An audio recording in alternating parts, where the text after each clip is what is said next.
Na kami. Ayan na yung bag namin. Magahe.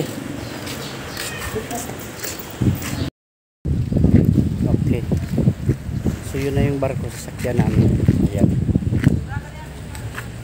Akyat na kami dyan. Hello. Ayan. Yan ang sasakyan namin.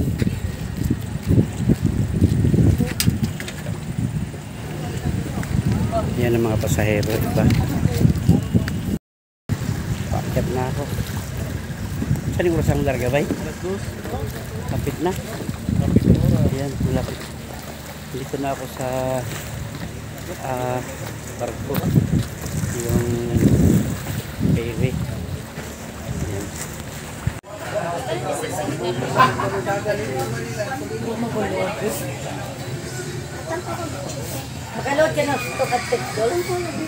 Ito na yung kasamahan ko, no?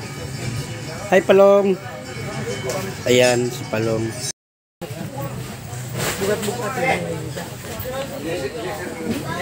Hi, Beth. Hi everyone. Ayan. Palong, punta na kami ng Limasawa. Ayan, ready na. Ayan.